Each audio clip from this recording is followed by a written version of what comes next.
Panvision TV presents. দেখিনু সেদিন রেলে কুলি বলে এক বাবু সাপ তারে ঠেলে দিল নিচে ফেলে, চোখ ফেটে এলো জল। এমনি করে কি জগৎ জুড়িয়া মার খাবে দুর্বল। যে দধিচিদের হাড় দিয়ে ওই বাষ্প সকট চলে, বাবু সাপ এসে চড়িল তাহাতে, কুলিরা পড়িল তলে। বেতন দিয়াছ? চুপ রও যত মিথ্যাবাদীর দল, কত পাই দিয়ে কুলিদের তুই, কত করোড় পেলি বল। রাজপথে তব চলিছে মোটর, সাগরে জাহাজ চলে, রেলপথে চলে বাষ্প সকট, দেশ চেয়ে গেল কলে। বলতো এসব কাহাদের দান? তোমার অট্টালিকা কার খুনে রাঙা? ঠুলি খুলে দেখো, প্রতি ইটে আছে লেখা। সুপ্রিয় দর্শক, পহেলা মে শ্রমিক দিবসের শুভেচ্ছা জানাচ্ছি আপনাদের। প্যানভিশন টিভির বিশেষ লাইভ অনুষ্ঠান মে দিবসের চেতনা, শ্রমজীবী মানুষের মুক্তি কতদূর, এই শিরোনামে আজ আমাদের মাঝে তিনজন বিদগ্ধ অতিথি উপস্থিত রয়েছেন। আমার বাম পাশে রয়েছেন বিশিষ্ট শ্রমিক নেতা, বাংলাদেশ শ্রমিক কল্যাণ ফেডারেশনের কেন্দ্রীয় সেক্রেটারি জেনারেল জনাব আতিকুর রহমান। উপস্থিত রয়েছেন আমার সর্বডানে রয়েছেন আমাদের অত্যন্ত কাছের একজন শ্রমিক নেতা, দীর্ঘ সময় যিনি শ্রম আন্দোলনের সাথে জড়িত, জনাব আখতারুজ্জামান খান, সভাপতি, বাংলাদেশ হোটেল রেস্টুরেন্ট মিষ্টি শ্রমিক ইউনিয়ন কেন্দ্রীয় কমিটির সম্মানিত সভাপতি আখতারুজ্জামান। উপস্থিত রয়েছেন আমাদের সকলের সুপরিচিত, আমাদের প্রিয় একজন ব্যবসায়ী মাসুদ কবির, ব্যবস্থাপনা পরিচালক মোটেক্স ফ্যাশন, স্ট্যান্ডিং কমিটি সদস্য বিজিএমইএ। সালামু আলাইকুম। ওয়ালাইকুম আসসালাম। আপনাদের সবাইকে স্বাগত জানাচ্ছি আমাদের আজকের এই অনুষ্ঠানে। আমি আখতার ভাইকে দিয়ে শুরু করব আমাদের আজকের আলোচনা। তিনি দীর্ঘ সময় শ্রমিকদের আন্দোলন নিয়ে তিনি অধিকার আদায়ের জন্য সবসময় তাকে আমরা তৎপর দেখতে পাই। আখতার ভাই, শুরুতেই আমি আপনার কাছে জানবো যে আজকে পহেলা মে, এটা শ্রমিকদের একটা ঈদের দিনের মতো, মানে অধিকার আদায় এবং তাদের যে সারাটা দিন তারা অতিবাহিত করেন, তাদের দাবিগুলো নিয়ে উচ্চকিত হন। প্রত্যেক বছর এই দিনটাতে তাদেরকে সরব দেখা যায়, কিন্তু আগামীকাল থেকে কিন্তু তাদেরকে কর্মস্থলে যেতে হবে। তারা এই আন্দোলন করে কি বাংলাদেশে আসলে এ পর্যন্ত তেমন কিছু আদায় করতে পেরেছে? আপনার কি মনে হয়? ধন্যবাদ। মহান মে দিবস উপলক্ষে আজকের এই আলোচনার সম্মানিত আলোচকবিন্দু, উপস্থাপক, দর্শক মণ্ডলী, সবাইকেই মহান মে দিবসের আন্তরিক শুভেচ্ছা জানাচ্ছি। আমি আমার আলোচনা শুরুতেই 1886 সালের হেমার্কেট চত্বরে শ্রমিকদের মে দিবসের অধিকার, মর্যাদা, ক্ষমতা, নেতৃত্ব প্রতিষ্ঠার সংগ্রামকে সামনে রেখে 8 ঘন্টা কাজ, 8 ঘন্টা বিশ্রাম, 8 ঘন্টা বিনোদনের যে দাবিকে লড়াইয়ের মধ্য দিয়ে প্রতিষ্ঠা করেছেন, আর এই লড়াই করতে যে যারা শহীদ হয়েছেন, মৃত্যুবরণ করেছেন, সে সকল বীর শ্রমিক নেতাদেরকে আমি গভীর শ্রদ্ধার সাথেই স্মরণ করছি।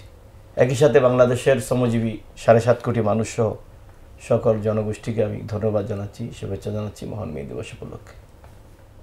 মহান মে দিবস এবার 140তম মে দিবস। মে দিবস প্রতি বছরই আসে। মে দিবসের দিন সরকারি ছুটি থাকে, কিন্তু এই সরকারি ছুটি নিতান্তই সরকারি কর্মচারীদের জন্য কার্যকর থাকে। এর বাহিরেও ব্যাপক শ্রম সেক্টর, প্রাতিষ্ঠানিক, অপ্রাতিষ্ঠানিক সহ নানা শ্রম সেক্টরের বলা চলে প্রায় 7.5 কোটি শ্রমজীবী মানুষ এই দেশে, কিন্তু অনেকেই মে দিবসের দিনও কাজ করতে হয়, কেউ আধাবেলা, কেউ সকালবেলা। আমি যখন আজকে সকালে বেরোলাম, দেখলাম যে এক জায়গায় নির্মাণ শ্রমিকরা কাজ করতেছে, ইট ভাঙতেছে। তো মে দিবসটা যখন সৃষ্টি হয়, যেই চেতনাকে ধারণ করে, সেই চেতনা লালন করার জন্য বাংলাদেশের যেই শ্রমিক শ্রেণী, তার যে সংগঠন সংগ্রাম, এটা দীর্ঘকালের। ভারতবর্ষের শ্রমিক আন্দোলনের দিকে তাকালে দেখা যায় এখানকার শ্রমিকরা নানান দাবিতে লড়াই সংগ্রামের মধ্য দিয়ে এই জায়গায় এসে উপনীত হয়েছে যে একটা গণতান্ত্রিক শ্রম আইন বাংলাদেশে দরকার। বাংলাদেশে যেই শ্রম আইন রয়েছে সেখানে কাটছাট করে যেই স্বার্থটা সংরক্ষণ হয়, অনেকগুলোই শাসক শ্রেণীর পক্ষ অবলম্বন করে, যেটুকু রয়েছে সেটাও আবার নানান আপনার অসাধু ওই শ্রম কর্মকর্তাদের যোগসাযোগের কারণে শ্রমিকদের সেভাবে প্রাপ্য হয় না। এখানে সাপ্তাহিক ছুটি রয়েছে শ্রমিকদের জন্য, এখানে অর্জিত ছুটি রয়েছে, অসুস্থ ছুটি রয়েছে, নৈমিত্তিক ছুটি রয়েছে, 2 ঈদে 2টি ছুটি রয়েছে, অন্যান্য আইনগত সুযোগ সুবিধা রয়েছে। দেখা যায় কলকারখানা প্রতিষ্ঠানের এই কর্মকর্তা কর্মচারীদের মালিকদের সাথে নেগোসিয়েশনের কারণে অনেক বেশি শ্রমিকরা আইন বাস্তবায়নের ক্ষেত্রে অধৈর্য থেকে যায়। মানে আপনাদের নেতারাই একটা মানে মালিকদের সাথে যোগসাজশে এই বিষয়গুলো করে থাকে, সেটা বলতে যাচ্ছেন? মালিকদের সাথে যোগসাযোগে এক শ্রেণীর নেতারা তো আছেই, এর সাথে যুক্ত আছে আপনার এখানকার কলকারখানা পরিদর্শক সহ নানান কর্মকর্তাদের সাথে যুক্ত থেকে এই কাজগুলোর সাথে সম্পৃক্ত হয়।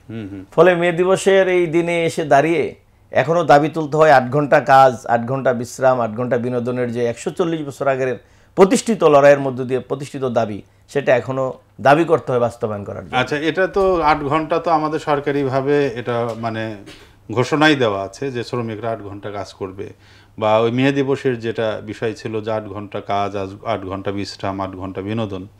তো সেক্ষেত্রে বাংলাদেশে তো এটা কার্যকরী থাকার কথা, কার্যকরী না থাকার পেছনের কারণগুলো কি সেই বিষয়টা একটু পরে আপনার কাছ থেকে জানবো, প্রশ্ন রেখে গেলাম। আমি এখন মাসুদ কবির ভাইয়ের কাছে আসছি, যে আমাদের একজন শ্রমিক নেতা, যিনি তার কথার মধ্য দিয়ে আমাদের যে মে দিবস সেটাকে স্মরণ করে তিনি অনেকগুলো কথা বলেছেন। আপনি গার্মেন্টস সেক্টরে কাজ করছেন, আপনি অনেক বড় একজন ব্যবসায়ী। তো এই ব্যর্থতা কেন ঘটে? শ্রমিকরা কেন আপনাদের বিরুদ্ধে আন্দোলনটা তাদের করতে হয় 8 ঘন্টা কাজের দাবিতে এখনো, বা মানে তাদের যে সঠিক মজুরি সেটা দিতে আপনাদের সমস্যাটা কোন জায়গায়, এটা একটু আমি জানতে চাই। ধন্যবাদ আজকে সঞ্চালক, এবং ধন্যবাদ প্যানভিশন টিভিকে এমন সুন্দর একটি আয়োজন করার জন্যে, এবং আমার সাথে যারা বিজ্ঞ আলোচক যারা আছেন। এটা খুবই একটা ভালো উদ্যোগ যে মে দিবসের যে কনসার্নটা, মে দিবসের যে দাবিটা, সেটা আসলে 2টা স্টেক হোল্ডার, একটা হলো মালিক আর একটা শ্রমিক। শ্রমিকের সংখ্যাটা বেশি, মালিকের সংখ্যাটা কম। এই 2টা জায়গার আসলে যত বেশি আমাদের আলোচনা হবে, যত বেশি আমাদের ডিসকাশন হবে, যত বেশি আমাদের বিশ্লেষণ হবে, তত এখান থেকে আমরা একটা ভালো আউটকাম নিয়ে আসতে পারবো। তো প্যানভিশন টিভিকে আমি অসংখ্য ধন্যবাদ জানাচ্ছি যে তারা এমন একটা আয়োজন এখানে শুরু করেছে। আশা করি এটা শুধু মে দিবস না, এটা সারা বছর তারা এই ইন্ডাস্ট্রির জায়গাটাতে, যেখানে আমাদের শ্রমিক, যেখানে আমাদের অর্থনীতির মূল চালিকা, সেটা যাতে করে ধারাবাহিকভাবে এটা কন্টিনিউশন থাকে। আমি আপনার প্রশ্নে আসি যে কেন এই কি বলে অসামঞ্জস্য, বা কেন আমাদের মধ্যে মালিক শ্রমিকদের মধ্যে অসন্তোষ বা ব্যত্যয়গুলো কেন ঘটছে। আমি শুরুতে বলবো যে আমাদের যে শিক্ষা কাঠামো বা আমাদের যে বেড়ে ওঠা, আমাদের যে পারিপার্শ্বিক অবস্থান থেকে একজন মালিক একজন শ্রমিকের দায়িত্ব কর্তব্য সম্পর্কে যে সচেতনতা দরকার, সেই প্রথমত হলো যে আমাদের সেই সচেতনতার অভাব। এবং এই সচেতনতাটা আমাদের মধ্যে সৃষ্টি হওয়ার জন্য আমি ব্যক্তিগতভাবে মনে করি যে বাংলাদেশে এখন আমাদের বলা হয় যে সকল সেক্টরে মিলে প্রায় 8 কোটির মতো শ্রমিক। এখন এই 8 কোটি শ্রমিকের মধ্যে যেহেতু আমাদের পোশাক শিল্প একটা বড় অর্থনীতির চালিকা শক্তি, এখানে সবচেয়ে বেশি শ্রমিক সংখ্যা এখানে কাজ করেন প্রত্যক্ষ পরোক্ষভাবে। এখন দেখেন, একটা দেশের মোট জনসংখ্যার যদি প্রায় 25% যদি বা তারও বেশি যদি শ্রমিক থাকে, আমাদের আক্তার ভাই তো বললেন 7.5 কোটি, 7.5 কোটি বা 8 কোটি যেটাই হোক, এই সংখ্যাটা যদি হয়, তাহলে আপনার এইটা সম্পর্কে দেখেন যে তার কাঠামোগতভাবে যে শিক্ষা কাঠামোতে সে অন্তর্ভুক্ত হচ্ছে বা সামাজিকভাবে আমাদের যে লেসনটা হচ্ছে, এখানে কোথাও কিন্তু একটা মালিকের কি দায়িত্ব হবে, একটা শ্রমিকের কি দায়িত্ব হবে, সেখানে কিন্তু কোনো অ্যাড্রেস নাই। সে যখন শৈশবে বেড়ে ওঠে, সে মালিক হবে না শ্রমিক হবে, যেটাই হোক না কেন, তাকে মালিক হইতে হলে কিন্তু আগে তাকে শ্রমিক হয়ে তারপর মালিক হতে হয়। আমাদের কিন্তু এই ট্রেডিশনাল আমাদের পড়াশোনার মধ্যে সেই জায়গাটাতে নেই। প্রথম কথা হলো যে আমাদের এই কনসার্নের জায়গাটা, আমাদের এই সচেতনতা বৃদ্ধির জন্য প্রত্যেকটা জনগণের, প্রত্যেকটা মানুষের সেখানে এই জায়গাটাতে আমাদের আসা উচিত। এখন আমাদের বর্তমান যে এক্সিস্টিং সিস্টেম আছে, সেই সিস্টেমে কেন মালিক শ্রমিকের মধ্যে দ্বন্দ্ব বা বৈপরীত্য কাজ করছে? এইখানে আমরা যেটা অ্যাজ এ এন্টারপ্রেনার হিসাবে, একজন উদ্যোক্তা হিসাবে আমার কাছে যে জায়গাটা মনে হয় সেটা হলো যে এটা আমাদের আসলে অনেকগুলো ইন্ডিকেটর এখানে জড়িত।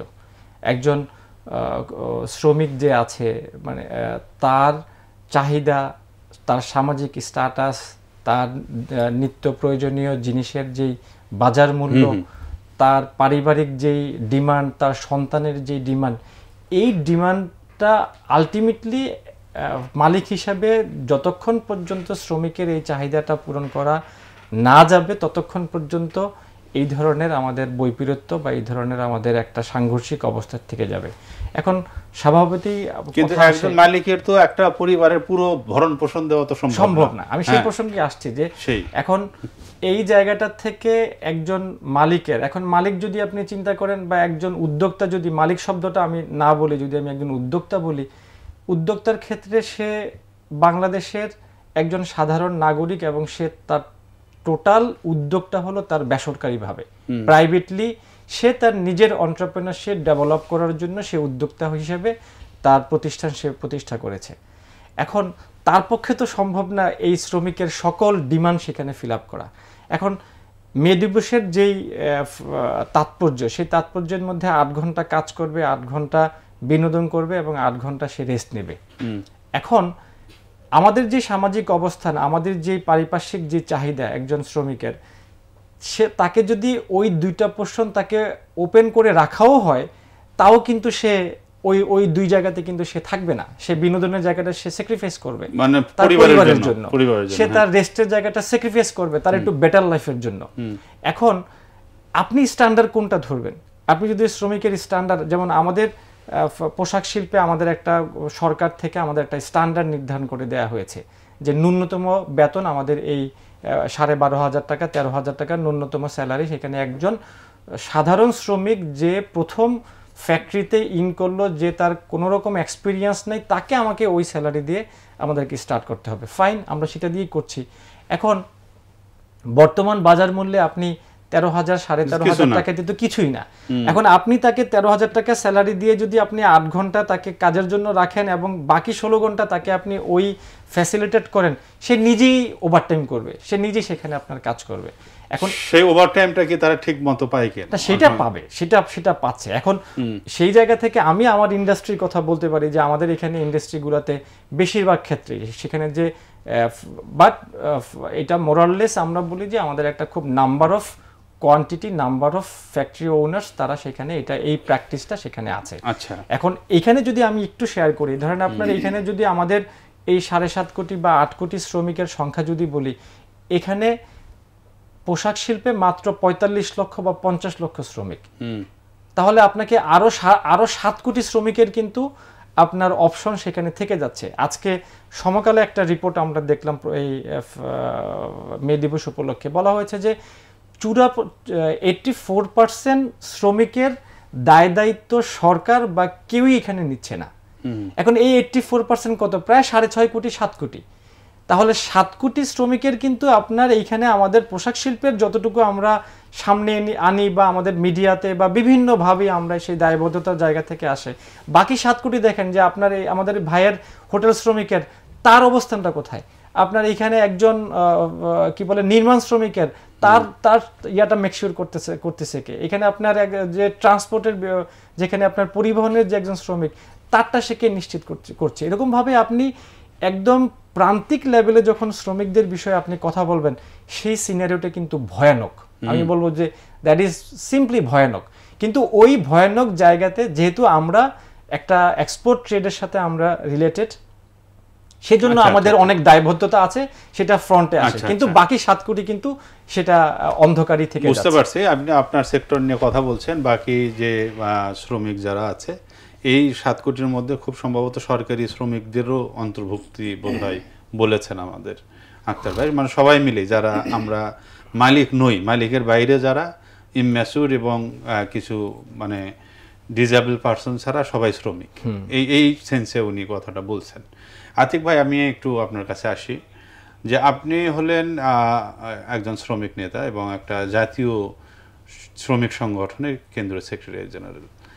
এই যে মে দিবস, আজকে আপনারা একটা অনুষ্ঠান করেছেন আমি খেয়াল করেছি, তো এই মে দিবসের এই যে দুইজনের আমাদের যে কথা থেকে বোঝা গেল, উনি ওনার সেক্টরকে উনি কিন্তু সেভ করলেন, উনি ওনার দিক থেকে উনি বললেন যে বাকিদের কি হবে। আলটিমেটলি এই শ্রমিক এবং মালিকদের মধ্যে মূল সমস্যাটা কোথায় বলে আপনি মনে করেন, এটা একটু বলেন। জি, ধন্যবাদ মুস্তাফা মাহমুদুল ভাই, এখানে আমাদের সহ আলোচক আক্তার ভাই, মাসুদ কবির ভাই মালিক প্রতিনিধি হিসেবে যুক্ত আছেন। আমি ধন্যবাদ জানাচ্ছি প্যান ভিশন টিভিকে আজকের এই আন্তর্জাতিক শ্রমিক দিবসে এই অনুষ্ঠানটি আয়োজন করার জন্য। আমি আমার সংগঠন বাংলাদেশ শ্রমিক কল্যাণ ফেডারেশনের পক্ষ থেকে যারা আজকের এই অনুষ্ঠানটি দেখছেন দেশে এবং বিদেশে, আমি সকল শ্রমজীবী ভাই বন্ধুদেরকে শ্রমিক দিবসের শুভেচ্ছা জানাচ্ছি। আপনি যেটি বলেছেন যেখানে সমস্যাটা আসলে কোথায়, সমস্যা যদি আমরা আলোচনা করতে যাই, আমরা সংক্ষেপেই জানবো। আমরা বলব বাংলাদেশে আসলে আমাদের আইন আছে, বিধিমালা আমরা করি, অনেকগুলো প্রতিষ্ঠান আছে এর সাথে সম্পৃক্ত, কিন্তু আইনের যেই বাস্তবায়নের দিকটা, এই দিকটা কতটুকু বাস্তবায়ন হচ্ছে এটা জবাবদিহিতা এখনো কম আছে। যেহেতু আমি একটা শ্রমিক সংগঠনকে প্রতিনিধিত্ব করি, আমরা মনে করি একটা দেশকে রক্ষা করার জন্য, ইন্ডাস্ট্রিকে রক্ষা করার জন্য, এবং শ্রমিক যেখানে তার রুটি রুজি যেখান থেকে নির্ভর করে থাকে একটা প্রতিষ্ঠান থেকে, উভয়ের এখানে দায়িত্ব আছে। যেমন একজন মালিকের দায়িত্ব আছে, তিনি মালিক হিসেবে তার দায়িত্ব পালন করবেন, ঠিক একজন শ্রমিকও তার দায়িত্ব আছে, যার অধীনে তিনি কাজ করবেন, তার কাজটুকু সঠিকভাবে তিনি পালন করবেন। আমাদের দেশে আসলে আমরা যারাই কথা বলি, ধরুন শ্রমিক আন্দোলনের অনেক বড় ইতিহাস আমরা পড়ি, দুর্ভাগ্য হচ্ছে আমাদের ইতিহাসের সাথে ইসলামপন্থীদের কন্ট্রিবিউশনটা খুব বেশি সামনে আসে না। পুঁজিবাদী আন্দোলন, সমাজতান্ত্রিক আন্দোলন, পুরো শ্রমিক আন্দোলনটাই তারাই শুরুতে এখন তারা নেতৃত্ব দিয়ে যাচ্ছেন। কিন্তু আমরা দেখলাম কি আসলে এত লম্বা সময় 140 বছর পার হয়েছে, সে শিকাগোর সংগ্রাম থেকে শুরু হয়েছে মে দিবস পালন করা, আদতে কি আসলে কোনো সমস্যা মানে সমাধান হয়েছে? কিছু কিছু দেশে হয়েছে, ধরুন 2006 সালে বাংলাদেশে শ্রম আইন হয়েছে, বাংলাদেশ এবং এই সাবকন্টিনেন্টে হয়নি। ধরুন শ্রম বিধিমালা হয়েছে, একটা আলাদা মন্ত্রণালয় আছে, শ্রম কর্মসংস্থান মন্ত্রণালয়, কিন্তু কেউ কেউ দায়িত্ব নিয়ে বলতে পারবেন যে বিগত 10 বছর 5 বছর 3 বছরে হ্যাঁ আমরা এই লেভেলটাকে আমরা ডেভেলপ করেছি? ডেভেলপ কিন্তু নাই। যখন কোথাও সমস্যা তৈরি হয় তড়িঘড়ি সেখানে আমরা সমাধান করার চেষ্টা করে থাকি, কিন্তু এটা টেকসই যে সমাধান হওয়া দরকার, এটা কি আজকে আমাদের রাষ্ট্র ইনশিওর করতে পারছে যে আমি এমন একটা নীতি পালন করব যেই নীতিতে মালিকেরও জবাবদিহিতা আছে, শ্রমিকেরও জবাবদিহিতা আছে, এবং যাতে করে কোনো মালিক এই আইনের বাইরে অবস্থান করতে না পারে, যাতে করে কোনো শ্রমিক তার ন্যায্য মজুরি পাওয়ার পরও যাতে সে কখনো রাস্তা থেকে নামতে না হয়, এটি কিন্তু আমরা খেয়াল করি না। এটা বড় সমস্যা আমাদের জন্য। এক শ্রেণীর মালিক, আমি সব মালিককে বলবো না, বাংলাদেশে ভালো মালিকের সংখ্যা অনেক আছে, এক শ্রেণীর মালিক তারা সমস্যা জিয়ে রাখার চেষ্টা করেন। কি কারণ জিয়ে রাখার? তারা সমস্যা দেখাচ্ছেন সেখানে, তার ওখানে শ্রমিক কাজ করেন 2 মাস 3 মাস কিংবা আরও লম্বা সময় কাজ করেন, তিনি মজুরি বকেয়া রাখেন, দিতে চান না। আমরা প্রায়ই শুনি, আমরা 5 আগস্টের বকেয়ার জন্য রাস্তা ঘেরাও, এই সেই ইত্যাদি। বকেয়াটা রাখার পেছনের কারণটা কি বলে মনে করেন? এটা কিছু ক্ষেত্রে কৃত্রিমতা তৈরি করা হয়, মানে সে খুবই অভাবে আছে এটা বোঝানোর জন্য। আমরা বলি আপনি একটা ইন্ডাস্ট্রির মালিক হয়েছেন, আপনি অভাব কেন আপনার, আপনি এই ব্যবসা কেন আসলেন? যদি শ্রমিকের বেতন দেওয়ার সামর্থ্য আপনার না থাকে, কোনো সংকটে পড়লে এই ব্যবসা তো আমার করা দরকার ছিল না। আপনার প্রতিষ্ঠানে শ্রমিক শ্রম দিবে, সে কাজ করবে, আপনার এই বেতন দিয়ে তার একটা পরিবার চলবে। যে তাকে আমি 2 মাস 3 মাস বেতন তাকে না দেন, যদি সে টাইমলি তার বেতনটা না পায়, তাহলে এই পরিবারের দায়িত্বটা আসলে কে নেবে? এখানে রাষ্ট্রে কি করণীয় আছে? আচ্ছা, আমি আপনার কাছে আবারও একটু আসবো। আপনি কি মোটামুটি কনক্লুশন আসছেন আপনার? না, আমি যেটা বলতে চাচ্ছি, আমাদের এই অবস্থাকে পরিবর্তন করতে হলে আমাদের শ্রম নীতিটাকে সাজাতে হবে, মানে এটাকে মানে এটার হচ্ছে বাস্তবায়নটা করতে হবে। আমি যেটা বলি কাগজে কলমে থাকলে হবে। আমি যেটা বলি আসলে যে কোনো আপনি নীতি বলেন, পলিসি বলেন, কিংবা যে কোনো সংস্কার কার্যক্রম বলেন, যদি সেখানে আপনি মোরাল দিকটাকে আপনি অ্যাভয়েড করেন, সেটা কখনো মুক্তি আমাকে দিবে না। আমরা মনে করি আমাদের বাংলাদেশ 92% মুসলমানের দেশ আমরা বলে থাকি। এখানে আমরা নীতিমালা যাই করব, এখানে সব নীতিমালার মধ্যে ইসলামের ছায়া থাকতে হবে। ইসলাম বলতে কি কল্যাণমুখী হতে হবে, কল্যাণমুখী। এখানে কি সেটাই, যেটা কল্যাণমুখী সেটাই ইসলাম। ধরুন আল্লাহ রাসূলের যে নীতিমালা, আপনি নিঃসন্দেহে হাদিসটা আপনি জানেন যে একজন শ্রমিকের গায়ের ঘাম শুকানোর আগে মজুরি দিয়ে দাও। আমাদের দেশের বর্তমানে শ্রমিক সমস্যার 90% হচ্ছে মজুরি নিয়ে সমস্যা। হয় মজুরি কম দিচ্ছেন কিংবা দেরিতে দিচ্ছেন, এই সমস্যাটা। যদি এই হাদিসটাকে আমরা কোনোভাবে আমাদের দেশের শ্রম নীতিমালার ভিতরে সম্পৃক্ত করতে পারি, যদি সেটা কার্যকরী বিধান থাকে, হ্যাঁ এখানে মালিক কতটুকু তার গ্যাপ সেটা সরকার দেখবেন। যদি কোনো শ্রমিক ন্যায্য মজুরি পাওয়ার পরও সে আন্দোলন করে, সেটাও তাকে সেখানে দেখতে হবে। আমার কাছে মনে হচ্ছে বাংলাদেশের মালিকের যেমন দায়িত্ব, শ্রমিকেরও তার দায়িত্ব সেখানে নিতে হবে। এবং সরকারকেও তার জায়গা থেকে শুধুমাত্র কিছু অবকাঠামো না, যারা সেখানে দায়িত্বে থাকবেন তাদের জবাবদিহিতা থাকবে। যদি কোনো মালিক তিনি গ্যাপ করে থাকেন, তাকে সরকার আইনের আওতায় নিয়ে আসবে। আমি যদি আপনাকে বলি, কুষ্টিয়াতে আমেরিকান টোবাকো একটা কোম্পানি দীর্ঘদিন যাবৎ তারা শ্রমিকদের দাবি মানছেন না, এবং আপনি পত্রিকাও দেখেছেন 136 জন শ্রমিক সেখানে তাদের স্থায়ী হওয়ার কথা, এটা আইনও এভাবে বলা আছে। সেখানে আমাদের শ্রম মন্ত্রণালয়ের মাননীয় সচিব সেখানে সম্পৃক্ত আছেন, স্থানীয় জেলা প্রশাসক সম্পৃক্ত আছেন, কিন্তু আজকে 2 থেকে 2.5 বছর কোনো মন্ত্রণালয় কিংবা কোনো জেলা প্রশাসক তিনি কাউকে তোয়াক্কা করছেন। এবং সর্বশেষ গত মামলা হয়েছে, কারণ তিনি যতই বৈঠক হচ্ছে মানছেন না। তিনি যে 1-2 বছর কেন সময় পার হয়ে গেল, যদি 1 মাসের সময় যদি মানেন না, মামলা করা যেত। আসলে আইনের প্রয়োগ নাই, আইনের প্রয়োগটা আমাদের দেশের মূল সমস্যা হচ্ছে যে আইন আছে কাগজে কলমে, কিন্তু এটার কোনো প্রায়োগিক কোনো দিক নাই। আক্তার ভাই, একটা বিষয় আপনার সাথে তো আমি আগেও অনেক কাজ করেছি, আমার অভিজ্ঞতা আছে। এই যে মালিকরা যে সবসময় অভাব দেখায়, যে আমরা আতিক ভাইয়ের কথাতেও আসছে যে মালিকরা সবসময়ের জন্য অভাব দেখায়, এই অভাবটা কেন দেখায় আপনারা শ্রমিক হিসেবে কি মনে করেন? কি কারণ এর পেছনে? তাদের চলেই না, অথচ দেখা যাচ্ছে একের পর এক ইন্ডাস্ট্রি তারা গঠন করছে, বিদেশে বাড়ি ঘর তৈরি করছে। এর পেছনে সাইকোলজিক্যাল কারণ বা বাস্তব কারণটা কি মনে করেন আপনি? হ্যাঁ, ধন্যবাদ। বাস্তব কারণ বা তাত্ত্বিক দিক থেকে যদি হিসাব করেন আপনি দেখবেন, শিল্প প্রতিষ্ঠান, গার্মেন্টস যদি ধরেন আপনি এখানে 80-র দশকে, হোটেল যদি ধরেন আপনি তখন এরশাদ টিওটি ওই সময় থেকেই ব্যাপক বিস্তৃত লাভ করেছে। ধরেন আপনি স্টার কোম্পানি, স্টার রেস্টুরেন্ট, এক একটা প্রতিষ্ঠানে প্রতিদিন 10-15-20 লাখ টাকা আছে। আচ্ছা, এরকম ঢাকাতে তার 11টা শাখা আছে। এই ভদ্রলোক যিনি, উনি পাকিস্তান আমলে পরবর্তী বাংলাদেশ শুরুর সময়ে ঠাডারি বাজারে চা বিক্রি করতেন। চা বিক্রি করে প্রথম একটা ছোট হোটেল দিলেন, সুইট হেভেন। সেখান থেকে আজকের পর্যায়ে হচ্ছে 11টা প্রতিষ্ঠান তার। কিন্তু 65 বছর তার প্রতিষ্ঠানে কোনো শ্রম আইন কার্যকারী ছিল না। কিন্তু শোনা যায় যে স্টার হোটেলই একমাত্র হোটেল যারা আপনার শ্রমিকদেরকে ন্যায্য বেতন দেয়, এবং শ্রমিকরা সেখানে কাজ পাওয়ার জন্য বিভিন্ন তদবির করে সেখানে ঢোকে। বলছি আমি সে জায়গায় আসতেছি। আচ্ছা আচ্ছা, বলেন। তো এই স্টার হোটেল, এরকম আরো হোটেল আছে, স্টার বললাম এই জন্য যেটা ব্র্যান্ড। তো 65 বছর তাদের এখানে কোনো শ্রম আইন ছিল না।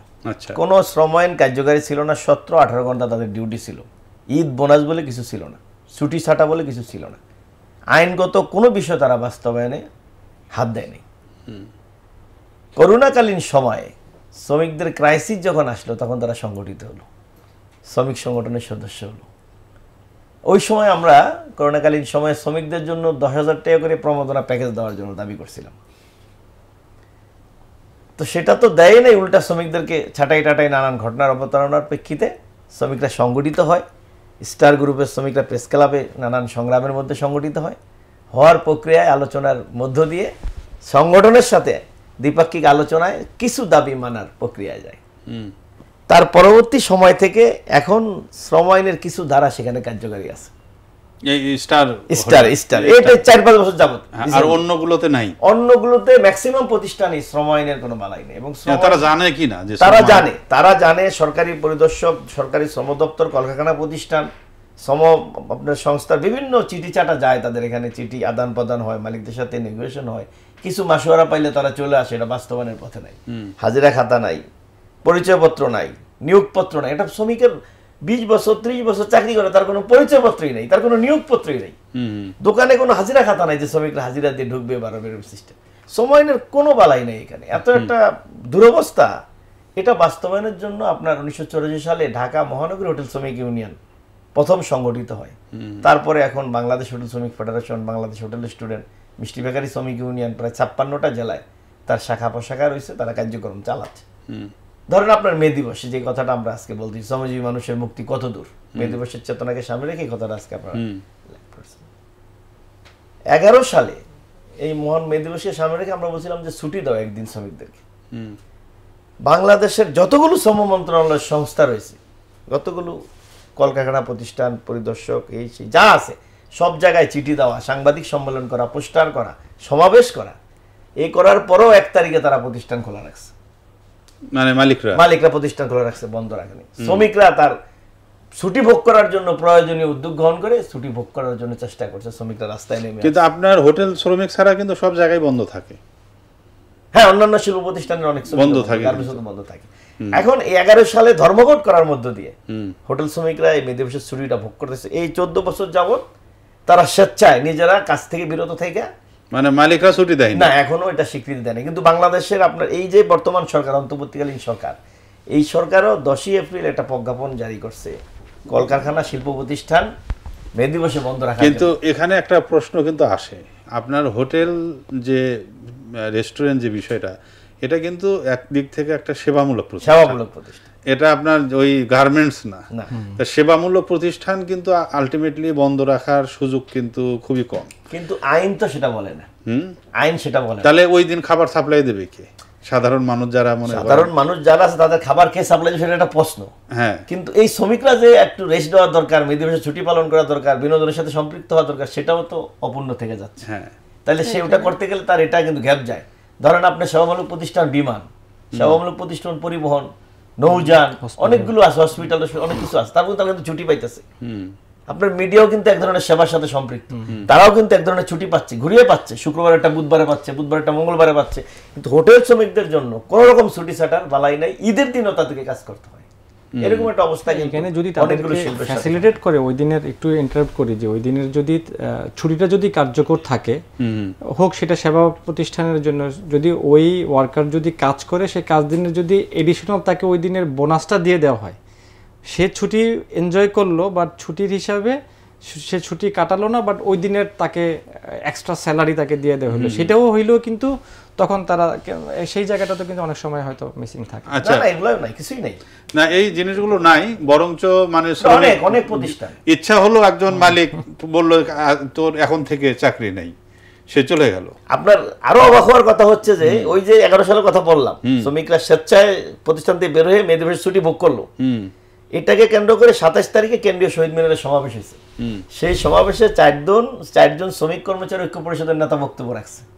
বাংলাদেশ ট্রেড ইউনিয়ন সংঘের সভাপতি খলিলুর রহমান, সমাজতান্ত্রিক শ্রমিক ফ্রন্টের রাজিকুজ্জামান রতন, ট্রেড ইউনিয়ন কেন্দ্রের আসলাম খান, এই 4 জনের নামে মামলা দিয়ে দিছে। তারা 1 তারিখে হোটেলে ক্যাশ লুট করছে, শ্রমিকদেরকে উস্কিয়ে দিছে। এরা 6 মাস মামলায় ঘোরাঘুরি করছে, আদালতের দাঁড়িয়ে ঘোরাঘুরি করছে। এটা তো একটা দিক গেল, এখানে তো আসলে কোনো আইনে নাই। যেমন হোটেল শ্রমিকের মজুরি কত হবে তা নিয়ে কোনো বিধান নাই, তারা কয়দিন ছুটি পাবে তাও কিন্তু কোনো নিয়ম নাই। এই যে লক্ষ লক্ষ হোটেল শ্রমিক বাংলাদেশের প্রত্যেকটা উপজেলায়, থানায়, বাজারে হোটেল শ্রমিক, কিন্তু এরা কোনো আইনের আওতা নাই। মাসুদ ভাই বলেছেন যে 84%, আসলে মতো 90% হবে। বাংলাদেশে শ্রম আইন, শ্রম বিধিমালা অনলি 10% শ্রমিকের প্রতিনিধিত্ব করে। যেগুলো প্রয়োগ নাই, বাকি 90% তো আইনেই নেই। তো সেখানে আমি মে দিবস আসছে পালন করছি, শ্রমিকের মুক্তি, এটি হয়তো স্লোগান দেওয়া যাবে, আলোচনা করা যাবে, বড় আওয়াজে বক্তব্য দেওয়া যাবে, কিন্তু এগুলো সুদূর পর। আচ্ছা, আপনার সাথে আবার আসবো। আসলে আমি মজুরির কথাটা বলে শেষ করি। হ্যাঁ হ্যাঁ, মজুরির কথাটা যেটা বললেন, আমাদের এখানে একটা গেজেট হয় 5 বছর 7 বছর পরে পরে, যদিও এটা 9 সাল থেকে শুরু হয়েছে, কার্যত 9 সাল থেকে শুরু হয়েছে, এটা সংগ্রামের মধ্য দিয়ে। তারপরে 17 সালে হয়েছে, 8-9 বছর পরে রিসেন্টলি আপনার এটা মজুরি ঘোষণা হয়েছে। তো এটা গত সরকার মিনিমাম কত? হ্যাঁ, ন্যূনতম মজুরি 13,000 মানে ঢুকলেই মানে গার্মেন্টসের সাথে মিল রেখে বোধহয় করছে। তো এখানে আপনার দেখেন গার্মেন্টস তো আছে, সেখানে অনেকগুলো তো তাদের 25,000 টাকা দাবি ছিল, আমাদের 30,000 টাকা দাবি ছিল, কিন্তু তারা 4,000 টাকা দিয়ে আওয়ামী লীগ সময়েতে মজুরি বোর্ড গঠন হয়েছে। শেখ হাসিনার সময়, স্বৈরাচারী শেখ হাসিনার সময় মজুরি বোর্ডটা গঠন হয়েছে, তাদেরই শ্রমিক প্রতিনিধিও তাদের, মালিক প্রতিনিধিও তাদের, এটা করে তারা গঠন করছে। তারা 4,000 টাকা দিয়ে ডিক্লেয়ার করবে এরকম একটা প্রস্তুতি নিছে। এই সময় আমরা শ্রম মন্ত্রণালয়ে একটা চিঠি দিলাম যে অসঙ্গতিপূর্ণ এবং মালিকদের স্বার্থ রক্ষাকারী শ্রমিক প্রতিনিধি দিয়ে মজুরি বোর্ড গঠন করে যেটা হয়েছে এটা বাতিল করতে হবে, নতুন মজুরি বোর্ড গঠন করতে হবে। এটা আমরা এই সরকার আসার পর আমরা কথাটা বললাম, চিঠি দিলাম। পরবর্তীতে তারা বললো যে এটা তো ভেঙে দিলে দীর্ঘ রেংরি প্রসেস, আমলাতান্ত্রিক জটিলতায় পড়বে, আপনাদের সাজেশন থাকলে বলেন। তখন আমরা 30,000 টাকা ন্যূনতম মজুরি দরকার এই ক্যাটাগরিটা, এবং 4টা ক্যাটাগরি গ্রেড নির্ধারণ করে আমরা এটা 30,000 টাকা কি মানে এন্ট্রিতে ন্যূনতম মজুরি ডিক্লেয়ার করার জন্য, সেটা কি আপনার বিবেচনা নাকি একটু বেশি চাইলেন যাতে করে? না, এটা শ্রমিক আন্দোলনের পরিপ্রেক্ষিতে বাংলাদেশে আপনি যা চান তা কোনো সময় পান না, ওই কারণে একটু বাড়ায় বলছেন। কিন্তু না, বাড়ায় বলা হয় নাই। আপনি যে দেশে চাইলের কেজি 70 টাকা, তেলের কেজি 170 টাকা, সেই দেশে পটলের কেজি 100 টাকা, তরকারির দাম বেশি, সেই দেশে আবার সেই যে শহরে আপনি থাকেন এই শহরে মালিকরাও থাকে, ফলে বাসা ভাড়া কোয়ার্টার ভাড়া বেশি, কিন্তু সেই জায়গা থেকে হিসাব করে 30,000 টাকা বাংলাদেশে, কিন্তু 30,000 টাকা বেতন দিয়ে সেটা তো আবার ভোক্তার উপর চলে যাবে। ভোক্তা মানে যে যারা হোটেলে খাবে, তখন তো সেই দাম তারা বাড়ায় দিতে বাধ্য হবে। না, সেটা করা লাগে না। আমি বললাম না, একটা প্রতিষ্ঠান থেকে যে 10টা প্রতিষ্ঠান হইলো, একটা প্রতিষ্ঠান থেকে 20 বছরে তো 2টা হইলে তো আনাপ ছিল, তাও তো মুনাফা অনেক হইতো। আচ্ছা, আসতেছি আপনার কাছে। সুন্দর কথা বলছেন মাসুদ ভাই। আপনার কথার মধ্যে একটা কথা এসছে যে একজন শ্রমিকের মানে যে প্রাইমারি যে নিড, অর্থাৎ আমাদের সে তার নিজের ভরণ পোষণ করতে পারে যে টাকাটা দিয়ে কোনো রকমে, কিন্তু সে কিন্তু তার পরিবারের পুরো দায়িত্ব নিতে পারে না। আমাদের হচ্ছে মূল সমস্যা। তাহলে এক্ষেত্রে আমাদের যে মৌলিক অধিকার মানে যে একজন মানুষ জন্মগ্রহণ করার পরে রাষ্ট্র তার 4টা অধিকার পূরণ করবে, নিশ্চিত: খাদ্য, বস্ত্র, বাসস্থান, চিকিৎসা, শিক্ষা। এই 5টা মৌলিক অধিকার এটা হচ্ছে রাষ্ট্র পালন করবে, তাই না? রাষ্ট্রের দায়িত্ব। কোনো একটা বাচ্চা যদি স্কুলে না যায়, সেটা রাষ্ট্র তাকে টেনে নিয়ে গিয়ে স্কুলে ইয়ে করবে। সে খাবার পাচ্ছে না, রাষ্ট্র তাকে খাবার দেবে। এই মৌলিক অধিকারগুলো যদি রাষ্ট্র পূরণ করে কোনো এই দেশের মানুষের, যেটা সংবিধানে কিন্তু আমাদের সংরক্ষিত আছে, তাহলে এটা তো মূল ক্রাইমটা তো করতেছে গভর্নমেন্ট। যে কারণে না শ্রমিকদের দেখা যাচ্ছে যে তার 13,000 টাকা দিয়ে 5 জনের ভরণ পোষণ দিতে হচ্ছে। ওই 5 জনের ভরণ পোষণের দায়িত্ব তো মূলত সরকারের, প্রাইমারি যে ইয়েটা। তো এক্ষেত্রে এই বিষয়গুলো কিভাবে সামনের দিকে আমাদের এই আওয়াজগুলো তোলা যায় বা এই জিনিসগুলো করা যায়, এই বিষয়ে কি আপনারা তো ক্রাইসিসে পড়েন? প্রায়ই দেখি যে বিভিন্ন রাস্তাঘাট বন্ধ হয়ে আছে, আপনাদের কারখানায় তালা ঝুলছে। তো এইখান থেকে উত্তরণের জন্য আপনারা কি সরকারের কাছে এই বিষয়গুলো বলেন না, না কি অবস্থা?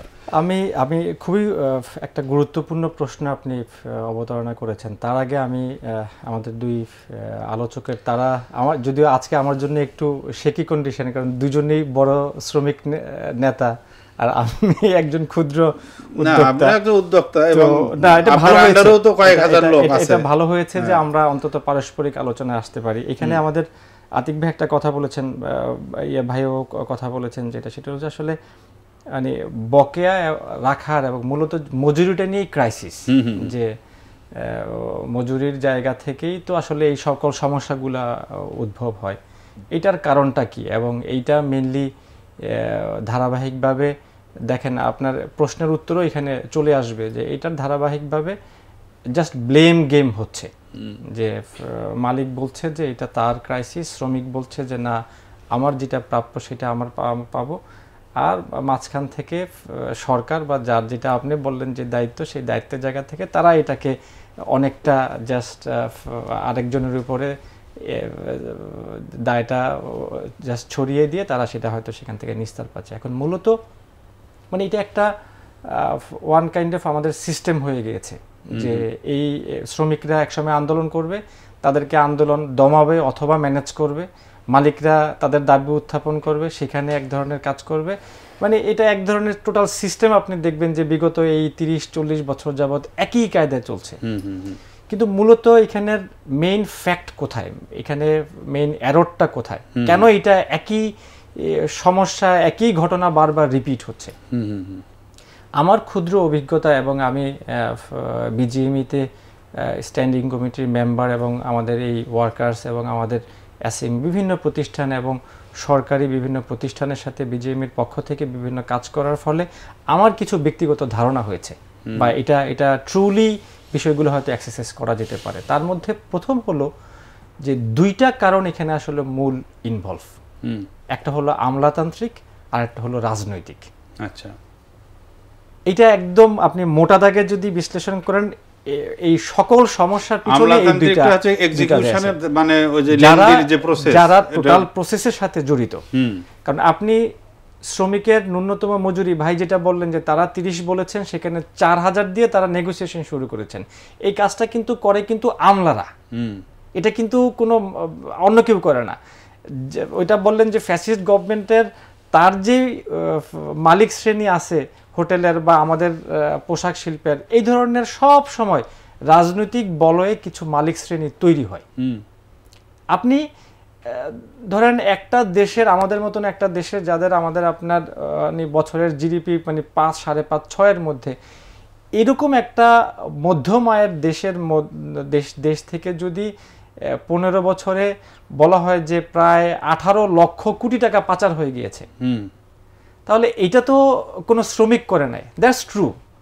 কিন্তু শ্রমিককে এখানে আমি যত বড় ব্যবসায়ী হব তত আমার সাথে এই এঙ্গেজমেন্টটা বেশি হবে। ফলে এই কার্যক্রমগুলো করার জন্য, সমাধান করার জন্য আমার সেখানে কিছু আমলাতান্ত্রিক আমার উইংস তৈরি হবে। সে আমাকে পথ দেখিয়ে দিবে যে আমি কিভাবে ব্যাংক থেকে আমি আমার কি বলে প্রজেক্ট লোন আমি সাবমিট করব, গভর্নমেন্টের যে ধরনের নীতি সহায়তাগুলো হয়। আপনি কোভিডের সময় প্রায় 80,000 কোটি টাকার একটা ইডিএফ ফান্ড একটা প্রণোদনা করেছে যে ফ্যাক্টরিগুলোর যাতে করে প্রোডাকশন এবং তার ক্যাপিটাল মেশিনারিজের ক্ষেত্রে সে একটা সাপোর্ট পায় এবং সে যাতে করে তার প্রোডাকশনটা ধারাবাহিকতা কন্টিনিউ রাখে। দেখেন, আমি এই ক্ষেত্রে সরকারের যেই সরকারই থাকুক না কেন, সরকার সেই ধরনের উদ্যোগগুলো নেয়। কেন নেয়? শ্রমিক বাঁচিয়ে রাখার জন্য। কারণ শ্রমিক যদি তার এখানে বড় সংখ্যায় বেকার হয়ে যায়, তাহলে সামাজিকভাবে এটার একটা ভারসাম্য, বড় নেতিবাচক প্রভাব পড়বে। সেখানে চুরি ডাকাতি বেড়ে যাবে, রাহাজানি বেড়ে যাবে। আমাদের গার্মেন্টস সেক্টরে মানে প্রায় 60% উপরে আমাদের মহিলা শ্রমিক। আপনি একবার কল্পনা করেন যদি এই শ্রমিকরা যদি বেকার হয়ে যায়, মানে সামাজিকভাবে এটার কত ধরনের একটা নেতিবাচক প্রভাব সেখানে চলে আসবে। সুতরাং সরকারের একটা দায়িত্ব থাকে যে উদ্যোক্তাদের সেখানে ফান্ডিং করে যাতে করে তার ব্যবসাটা রানিং থাকে, শ্রমিকরা সেখানে কন্টিনিউ থাকে। ওই জায়গাতে একটা আমলাতান্ত্রিক বড় ডিল এখানে হয়। সেই ডিলগুলোর ক্ষেত্রে আমাদের মালিক শ্রেণীর মধ্যেও শ্রমিকদের বা আপনার এরকম যারা কর্মচারী কর্মকর্তা, সেখানে শ্রমিক আছে, কর্মচারী আছে, কর্মকর্তা আছে, সবাইকে কিন্তু আপনি শ্রমজীবী হিসাবে দিচ্ছেন। ঠিক একজন কর্মকর্তার যেই বেতন, শ্রমিকের বেতন কিন্তু সেরকম না। ঠিক মালিকদের মধ্যেও একটা ক্ষুদ্র মালিক আছে, সেখানে স্মল মিডিয়াম যারা ক্ষুদ্র মাঝারি আছে, বৃহৎ শিল্প আছে। এখন এই ক্যাটাগরিক্যালি দেখা যায় যে আপনার আমলাতান্ত্রিক জায়গাতে এই ধরনের একটা অনৈতিক সুবিধা এবং বিভিন্ন ধরনের আমলাতান্ত্রিক ফ্যাসিলিটেটের মাধ্যমে এক ধরনের কারসাজি সেখানে করা হয়। রাজনৈতিকভাবে এটাকে ইউজ করা হয় হলো যে সে তার প্রভাব নিয়ে এখানে রাজনীতিতে তার ফান্ডিং, তার লোন, তার এই ব্যবস্থাপনাটা সেভাবে করছে। পাশাপাশি আপনি দেখেন যে আমাদের শ্রমিকদের একটা গার্মেন্টস ফ্যাক্টরির তার যদি একটা বিশাল সংখ্যক শ্রমিক থাকে, সেখানে কিন্তু রাজনৈতিকভাবে কিন্তু এটাকে খুব ভালোভাবে এটাকে নার্সিং করা যায়। জি জি জি, এখানে প্রভাব ফেলানো যায়। সর্বশেষ যেটা আপনি যেটা বলেছেন যে আমাদের এই টোটাল দায়িত্বটা তো সরকারের, এটার এক্সিকিউশনের দায়িত্ব এবং এই রেসপন্সিবিলিটি প্রত্যেকটা শ্রমিকের ইভেন একজন শ্রমিক সে যদি শ্রমিক নাও হয় তার কিন্তু খাদ্য বস্ত্র বাসস্থানের মৌলিক চাহিদা পূরণের দায়িত্ব কিন্তু সরকারের। এখন আপনি দেখেন যে যখনই কোনো ক্রাইসিস হয় আপনি দেখবেন যে মোটা দাগে একটা ব্র্যান্ডিং করার জন্য নন ব্র্যান্ডিং করার জন্য বলে দিচ্ছে যে সব মালিকেরা রক্তচোষা, আপনি মালিকদের আমি গাড়ি বাড়ি আটক করব, তাদেরকে বিদেশ যাওয়া বন্ধ করব, তাকে আমি এই পানিশমেন্ট দেব। কিন্তু মৌলিকভাবে কি আজ পর্যন্ত কোনো এইরকম এক্সাম্পল তৈরি করা গেছে? তৈরি করা যায় নাই। কিন্তু এই কথাগুলো কেন বলা হচ্ছে?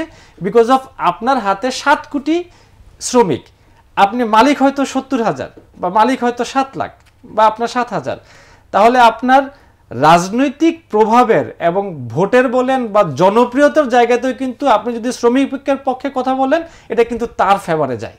এটা তাকে মানে আপনার ট্রল যদি মালিকদের করেন, আপনি আপনার ভিউ এবং আপনার শেয়ার যেটাকে বলে আপনার এই সোশ্যাল মিডিয়াতে, সেটা সকল জনগোষ্ঠী তাকে মানে অ্যাপ্রিসিয়েট করবে যেন উনি শ্রমিকের পক্ষে বলেছেন। কিন্তু এই দায়টা তারা কখনো নিতে চায় না যে এটা কেন হলো, সেখানে সরকারের দায় কি ছিল বা তার সরকারি ব্যবস্থাপনার আমলাতান্ত্রিক জটিলতার কারণে কেন একজন মালিক সেই পর্যায় থেকে একজন মালিকের পর্যায় থেকে সে কেন ডিফল্টার হলো, কেন সে ঋণ খেলাপি হলো, কেন সে তার একটা ভালো অবস্থা থেকে সে সিক ফ্যাক্টরি হয়ে গেল। এই জায়গাগুলো যদি অ্যাড্রেস করা যেত এবং প্রকৃতভাবে যদি সেটাকে যদি নার্সিং করা যেত, ট্রিটমেন্ট নেওয়া যেত, তাহলে হয়তো অনেক মালিকের পক্ষ থেকে ছোট ছোট ফ্যাক্টরিগুলো বা মাঝারি লেভেলের ফ্যাক্টরিগুলো বন্ধ হতো না, বরং সেটা একটা সাস্টেইন করতো, যে একটা এক ধরনের শ্রমিকদের জন্য কল্যাণকর হতো। জি, আমি বুঝতে পারছি এই বিষয়টা। আপনি খুব সুন্দর ডিটেইলি বলেছেন। আসলে আপনাদের যে গার্মেন্টস সেক্টর বা যে কোনো ইন্ডাস্ট্রির ক্ষেত্রেই আপনি এই আপনার কথাগুলো সেগুলো খুবই আমি যদি আমাকে একটা সেকেন্ড আমাকে দেন, আমি ভাই যেটা বলেছেন যে ধরেন আপনার হাদিসের রেফারেন্স দিয়ে যেটা আতিক ভাই বলেছেন যে শ্রমিকের ঘাম শুকানোর আগেই আমাদের কি বলে মজুরি পরিশোধ করা। দেখেন এটা আপনি যেটা বলেছেন আসলে এটা শুধু ইসলাম না, এটা আমি যদি সামগ্রিকভাবে যদি সকল এটার নীতি নৈতিকতার দিক থেকেও বলি, এটা মানুষের কল্যাণের জন্য, সেটা আপনার কল্যাণমুখিতার কারণে সেটা করা যাবে। কিন্তু আপনি যখন একটা রাষ্ট্রীয় কাঠামোতে যখন আপনার সুদ ব্যবস্থা চালু থাকবে তখন কিন্তু আপনি ওই ঘাম শুকানোর এই কথা আপনি বলতে পারবেন একটা মালিকের কাছে, কারণ ওই মালিক আপনাকে প্রথমেই বলবে যে আপনি আমাকে মানে সুদ ব্যবস্থাকে এটাকে ডিলিট করে দিয়ে আপনি শরিয়া পন্থায় নিয়ে আসেন আমাকে ব্যাংকিং ব্যবস্থা, আমি আপনাকে এটা মেকশিওর করব। আপনি জানবেন যে বর্তমানে এটাকে বলা হয় যে আমাদের দেশে আপনার প্রায় 14-15% ইন্টারেস্টে আপনার ব্যাংকের আপনার লোন বা আপনার সেখানে আপনার এই আমাদের যে ইন্ডাস্ট্রির যে কাঠামো সেই ইন্ডাস্ট্রির লোনগুলো প্রায় 14%, মোর দেন 40% ইন্টারেস্ট, যেটা আপনার কোনো প্রডিউসিং কান্ট্রিতে নাই। যেটা প্রডিউসিং কান্ট্রিগুলোতে যেখানে আপনি প্রোডাকশনকে এমফাসিস দিচ্ছেন আপনি পৌঁছছেন সেখানে কিন্তু 7-8%। এখন আপনি যখন একটা কাঠামোতে রাষ্ট্রীয় কাঠামোতে আপনি চুষে নিচ্ছেন মালিকদের বা আপনি উদ্যোক্তাদের কাছ থেকে সরকারি চুষতেছে আপনি আপনার ব্যাংকিং ব্যবস্থার মাধ্যমে, তখন আপনি কিন্তু আবার ওই সূত্র যখন আপনি বলবেন তখন কিন্তু সেটা কিন্তু কন্ট্রাডিক্টরি হবে। খুবই সুন্দর কথা বলছেন। আসলে ভেতরের খেলাগুলো অন্যরকম, যেটা বাইরের থেকে বোঝা যায় না যে ওনারা উচ্চ সুদে লোন দিয়ে কাবু করছেন, আবার অন্যদিকে হচ্ছে। একটা ফোন নিয়ে আমরা একটু আবারও কথা শুনবো ইনশাআল্লাহ। আসসালামু আলাইকুম। আসসালামু আলাইকুম। আসসালাম, কে বলছিলাম? জি প্লিজ। আমরা একটু জানার ছিল জি, যে এখানে বিজ্ঞজন আছেন, শ্রমিক পক্ষেরও আছেন, তারপরে হচ্ছে যে শ্রমিক নেতাও আছে, মালিক পক্ষ। আমরা একটা অনাপত্তি শ্রম ব্যবস্থা কিভাবে আসবে আসলে, মানে যেখানে শ্রমিকদেরও কোনো আপত্তি থাকবে না, মালিক পক্ষের আপত্তি থাকবে না, এটা আসলে মানে একটা ব্যালেন্সড একটা ভারসাম্যপূর্ণ শ্রম ব্যবস্থা। জি জি জি, সেটা নিয়ে আমরা কথা শুনবো। ধন্যবাদ আপনাকে ফোনে যুক্ত হওয়ার জন্য। আচ্ছা আতিক ভাই, আমি আপনার কাছে একটু আসি। আমরা প্রশ্নটা মাথায় রাখলাম, এটা নিয়ে আপনারা কেউ একজন অ্যান্সার করবে নিশ্চয়ই। এই যে আপনার শ্রমিক, সরকার, মালিক এবং আপনাদের হচ্ছে শ্রমিক যে আপনারা নেতৃত্ব দিচ্ছেন বা শ্রমিক আন্দোলন বা শ্রমিকদের জন্য যারা লড়াই করছে, এগুলো কিন্তু আমরা বিভিন্ন সময় পত্রপত্রিকায় দেখি। এই জিনিসগুলো সমাধান করা হচ্ছে ভেতরে, নাকি এটা যুগের পর যুগ জিয়ে রেখে মানে কিছু কিছু পক্ষ এখান থেকে ফায়দা লুটছে, আপনারা ফায়দা নিচ্ছেন? যে এই শ্রমিকদের এই বিষয়গুলোকে সামনে রেখে আপনারা নেতৃত্ব দিচ্ছেন, আপনারা বিভিন্ন ধরনের সরকারি সুযোগ সুবিধা নেগোসিয়েশনের মাধ্যমে লাভ করছেন, এটাই তো আমরা দেখে আসছি, এবং এই বিভিন্ন হয়তো ছোট্ট একজন শ্রমিক নেতা, পরে তার দেখা গেল যে 10-15টা সে ফ্ল্যাটের মালিক, সে বিভিন্নভাবে এগুলো করছে। তো এইগুলো কি আসলে শ্রমিকদেরকে ব্যবহার করে কতিপয় মানে মানে কতিপয় যে সাইটগুলো আছে, সরকার বলেন বা শ্রমিক নেতৃত্ব বলেন, এরা কি ফায়দা লুটছে কিনা? আপনি যেই প্রশ্নটি একেবারেই অমূলক নয়। বাংলাদেশে শ্রেণীর শ্রমিক নেতাও আছেন যারা বিভিন্ন সময় বিভিন্ন সমস্যাকে ইন্ধন দিয়ে তারা সুবিধা ভোগ করার চেষ্টা করে থাকেন। আসলে আমি যেটা বলি, বাংলাদেশের শ্রমিক নেতা যারা আছেন, আমরা সময় খুবই কম পাবো, আর একবার করে একটু কথা শুনতে পারবো, স্বার্থে সবাই সেখানে কাজ করে থাকেন। ধরুন আমি বাংলাদেশ শ্রমিক কল্যাণ ফেডারেশন করি, শুরু থেকে আমাদের একটা পলিসি যে আমরা শ্রমিক মালিক বাই আমরা আলোচনা করে সমাধান চাই। এটা একটা সুন্দর সম্পর্ক। কিন্তু যারা এখন ডমিনেট করছেন শ্রমিক ময়দানে, তারা সবসময় চেষ্টা করে মালিক এবং শ্রমিকের একটা দ্বন্দ্ব বজায় রাখা করার জন্য, এবং অনেক সময় তারা নেপথ্যে ভূমিকা পালন করে তাদেরকে স্বার্থ হাসিল করার চেষ্টা করে থাকেন। এটা এখনও বাংলাদেশে আছে। এটি সবাই জানেন কারা এগুলো করেন, কিন্তু আমরা দেখি যে এগুলো সমাধানের কোনো উদ্যোগ কেউ আসলে গ্রহণ করছেন না। এটা নেপথ্যে কি বিষয় আছে সবাই জানার পরও কিন্তু সমাধান সেখানে হচ্ছে না। এটি বাংলাদেশে আছে। বিগত আওয়ামী লীগ সরকারের সময়ে যেটা আমরা জেনেছি, মজুরি যখন নির্ধারণ করা হয়, শ্রমিক মালিক এবং সরকারের একটা নেগোসিয়েশন করে, দেখা গেল যে মালিক শ্রমিক নেতাদেরকে তারা কিছুটা অফার করেন, এটা খুব প্রকাশ্য, এবং শ্রমিক নেতারা সেখানে সে অফারে তারা রাজি হয়ে। ফোন নিয়ে আপনার কথা শুনবো। সালাম আলাইকুম। ওয়ালাইকুম আসসালাম। কে বলছিলেন, কোথা থেকে? জি, শ্রম দিবস নিয়ে আলোচনা হচ্ছে। জহির আলিম সাহেব, আপনার কোনো প্রশ্ন থাকলে বললেন। আমার একটা প্রশ্ন ছিল, সেটা হচ্ছে শিশু শ্রমের বিষয়ে। যত্রতত্র বিশেষ করে গ্রাম্য এলাকায় শিশু শ্রমের সংখ্যা অনেক বেড়ে যাচ্ছে। তো এটা আইনের কঠোর পদক্ষেপের মাধ্যমে এটা প্রতিরোধ করা যায় কিনা? আচ্ছা, ধন্যবাদ জহির আলিম ভাই। খুবই গুরুত্বপূর্ণ প্রশ্নটা আমারও ছিল, তা আপনি করে ভালো করেছেন, ধন্যবাদ আপনাকে। হ্যাঁ জি, আমি যদি ওনার প্রশ্নটাকে এখানে ধরি, আমাদের এবারে যে দাবিনামা আমরা এখানে দিয়েছি, দাবি এখানে আছে শিশু শ্রম বন্ধ করতে হবে। বাংলাদেশের আইনেও কিন্তু বলা আছে কোথাও শিশুদেরকে নিয়োগ দেওয়া যাবে না। ইন্ডাস্ট্রিগুলোতে এটাকে তারা মেনটেন করার চেষ্টা করে থাকেন। ধরুন পরিবহন সেক্টরে অনেক ক্ষেত্রে আমরা দেখি এখানে শ্রম আছেন, ইট ভাটাতে শ্রমিকরা কাজ করে থাকেন।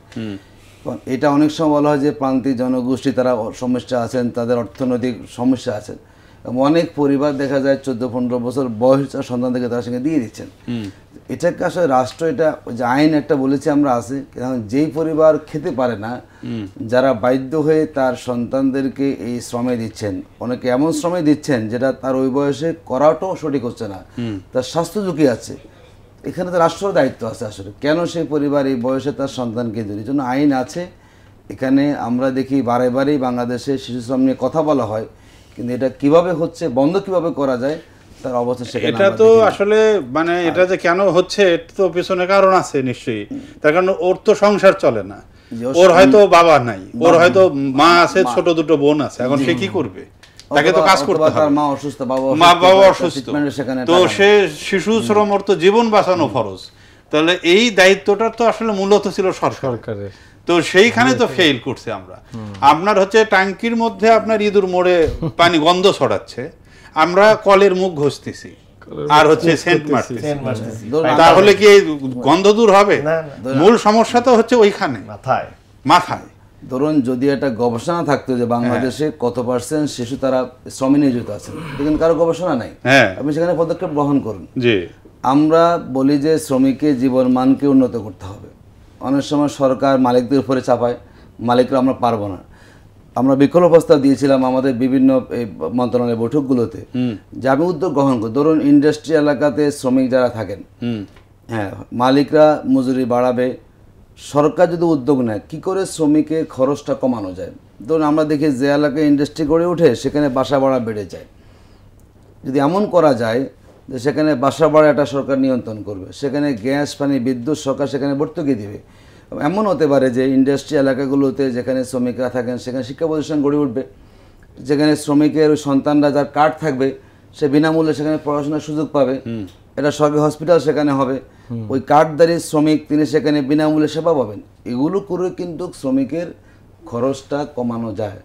আমরা শ্রমিক পক্ষ দাবি করি, সরকার বসেন, মালিক বসেন, ট্রাইপার্টাইট কমিটিতে আমরা বসি, সব একসেটিয়ে আমরাও বলি, মালিকরাও বলেন, মাঝখানে যে কিছু ভূমিকা সবাই মিলে সমন্বিত করার সুযোগ আছে। আসলে মূল হচ্ছে আমাদের আরো বেশি আন্তরিক হতে হবে। আমরা মুখের কথায় ফুল জড়িয়ে আছে আমাদের, সুন্দর বাস্তবে সেটা কথা বলছেন আপনি, আমরা নিচ্ছি না। ভালো কথা বলেছেন যে আসলে আপনাদের যে পরিকল্পনা এটা আমি দেখেছি, এবং আপনি এখনই যে কথাগুলো বললেন খুবই ইফেক্টিভ, কিন্তু সেদিকে তো যায় না। ধরেন একটা কারখানা এলাকায় সেখানে অনেক মানে সেখানে ওই খারাপ বাড়ি তৈরি করছে, ওই মালিকরাই করছে, তারা কিন্তু মানে ছোটখাটো মানুষ না, তারা ওই মালিক এবং তারাই ওখানে উচ্চ মূল্যে কিন্তু ভাড়াটা দিচ্ছে আপনার। তো এই সমন্বয়হীনতা, সরকার যদি এই বিষয়গুলো নোটে নিত এবং সত্যি সত্যি যদি তারা এটা কল্যাণের চিন্তা করে করতো তাহলে সমস্যাটা হতো না। তারপরে ধন্যবাদ যে আপনারা এত সুন্দর কিছু পরিকল্পনার কথা বলেছেন, খুব ভালো লাগলো। আক্তার ভাই 2 মিনিট সময় পাবেন আপনি। আর আপনার হোটেল শ্রমিকদের মধ্যেও আমরা অসংখ্য শিশু দেখতে পাই, শিশুদের একটা আধিক্য সেখানে থাকে, এবং বলা হয়ে থাকে যে হোটেল শ্রমিকরা মানে বেতন যা না পায় তার চাইতে তারা এক ধরনের টিপস বা এক ধরনের পারিতোষিক বা আপনার হচ্ছে বকশিস যেটা আর কি, এটা দিয়ে তারা সেটা মানে ইয়ে করে আর কি, কাভার করে, যে কারণে তারা বড় বড় হোটেলগুলোতে প্রতিযোগিতা করে সেখানে ঢোকার জন্য। মানে সরকারি চাকরিতে যেমন স্টার হোটেলের কথা বললেন, সেখানে আমি এক শ্রমিককে চিনতাম, সে ওখানে আমাকে যা বললো সে একটা হ্যান্ডসাম অ্যামাউন্ট সে মানে বকশিস টকশিস পায়। তো এই নিয়ে তো হোটেল শ্রমিকরা ভালোই আছে। তো এক্ষেত্রে আপনার বক্তব্য কি বলবেন? ধন্যবাদ। আসলে এটা তো একটা যেই কথাটা আপনারা বললেন বকশিসের কথাটা, এটা হচ্ছে একটা প্রতিষ্ঠানে ধরেন 30 জন শ্রমিক থাকে, এই বকশিসের আওতায় পরে হচ্ছে 6 জন বা 4 জন, সর্বোচ্চ 8 জন, অর্থাৎ যারা হলরুমে খাবারটা সার্ভ করতেছে একমাত্র তারাই বকশিসটা পায়। এখানে মজার ব্যাপার হচ্ছে মালিকরা এখানে আবার এই বকশিস যে পায় শ্রমিক, সেজন্য ওই শ্রমিকের মজুরি হচ্ছে মাসে 1000 টাকা, 1200 টাকা, 1500 টাকা। বেশি আর গ্যালেজ বয় যারা তারা বকশিস পাইতেছে, এই জন্য তার মজুরি হচ্ছে এত কম যে একটা প্লেট বয়ের থেকেও তার মজুরিটা কম দেয় মালিকরা, যেহেতু সে বকশিস পাইতেছে। দেখছেন সংখ্যাটা হচ্ছে এরকম একটা অবস্থার মধ্যে, এটা একটা কিন্তু একটা দিক। বেতনটা কত তাদের? বেতনটা একেবারেই কম, মানে নাম কষ্ট একটা মজুরি। মতিঝিলের মতো আপনি যান ঘরোয়া হোটেলে, যান আপনি হিরাজিলে, যান বড় বড় হোটেলে, বকশিস পায় শ্রমিকরা, কিন্তু তার মজুরিটা হচ্ছে 2000 টাকা, 1500 টাকা, 2500 টাকা, 1800 টাকা মাসে, পার ডে 100 টাকা সামথিংটা ধরে দিল আর কি ব্যাপার, বকশিস পাইতাছো না এখন শ্রমিক ওই এটার পিছনে। কিন্তু এটা কিন্তু মর্যাদাকর কোনো বিষয় না, এটা কোনো মর্যাদা, আমি ইচ্ছা করে বিষয়টা তুলছি, আমি জানি বিষয়টা এই মর্যাদাকর যে বিষয়টা না, এটা শ্রমিকরাও বুঝে। কিন্তু ওই যে সমাজ দেহে তার যে ক্রাইসিস, অর্থনৈতিক ক্রাইসিস, সামাজিক ক্রাইসিস, সেই জন্য কিন্তু শ্রমিকরা ওটাও এটা মাধ্যমিক। আর শিশু শ্রমের ব্যাপারে কি বলবেন? শিশু শ্রমটা হচ্ছে সমাজে আপনার যেটা একটা ভদ্রলোক ফোনে বললেন যে আপত্তি মুক্ত, কি বললো, আপত্তি থাকবে না, দুই পক্ষের আপত্তি থাকবে না। সেটা করতে গেলে শিশু শ্রম বন্ধ হবে, মজুরি বৃদ্ধির আন্দোলন বন্ধ হবে, আপনার দর কষাকষিও বন্ধ হবে। একটা শোষণ মুক্ত সমাজ, বৈষম্যহীন সমাজ, যেটাকে বলে হচ্ছে সামাজিক মালিকানা সৃষ্টি করা। এখন এই সামাজিক মালিকানা সৃষ্টি করতে গেলে এখানে সমাজ দেহে যে আপনার মজুরি দাসত্বের ব্যবস্থাটা, এটাকে ভাঙতে হবে, ভেঙে একটা মুক্ত সমাজ গড়ে তুলতে হবে, যে মুক্ত সমাজের মধ্যে কোনো আপত্তি থাকবে না, যেহেতু সবাই মুক্তভাবে বিষয়টাকে ভোগ করতেছে, তার প্রয়োজন অনুযায়ী সে চাইতেছে, পাইতেছে, তার চাহিদা অনুযায়ী সে নিতেছে। সেটা করলে কিন্তু এটা বাস্তবায়ন করা সম্ভব। কিন্তু সেটা করতে গেলে সমাজ দেহে যে উলটপালট পরিবর্তনের যে বিষয়টা, সেই পরিবর্তনটা মে দিবসের সূচনাকালে অনেক মনীষীরা বলে গেছেন আর কি, সেটাই হচ্ছে চূড়ান্ত। আপনি যে কনসেপ্টটা বললেন সেটা কিছুটা সমাজতান্ত্রিক কনসেপ্টের সাথে মেলে, কিন্তু এখানে এক্ষেত্রে আমার যেটা ব্যক্তিগতভাবে, আপনারা তো অনেক কথাই বললেন, আমি যেটা বলতে চাই, এটা যদি মানে সরকারিভাবে আপ টু বটম এটার যদি সিস্টেমগুলো দাঁড় করানো যায় এবং ইনসাফ ভিত্তিক, যার যেটা পাওনা সেটা যদি ইনশিওর করা যায় তাহলে কিন্তু এখানে আর কোনো সমস্যা থাকে না। মালিকানা ভিত্তিক যে আপনার ইন্ডাস্ট্রি বা আপনার শিল্প মালিকানা ভিত্তিক, হ্যাঁ সেটাও একটা পদ্ধতি যে সবাই শিল্পের মালিক হবে এবং সেখান থেকে পার্সেন্টেজ তারা পাবে, মালিক শ্রমিক বোধ, এটাও একটা কনসেপ্ট, ধারণা। কিন্তু তার চেয়ে বড় কথা যে আমাদের যে এক্সিস্টিং যে লগুলো আছে এইগুলোরই তো কোনো প্রয়োগ নেই। এইগুলো তো হচ্ছে ওই আমলারা পেট ভরানোর জন্য, বিদেশে বাড়ি বানানোর জন্য তারা এগুলো নাড়াচাড়া করে পয়সা পাইতেছে, শ্রমিক নেতারা পাইতেছে আর শ্রমিকরা কিছুই পাইতেছে না।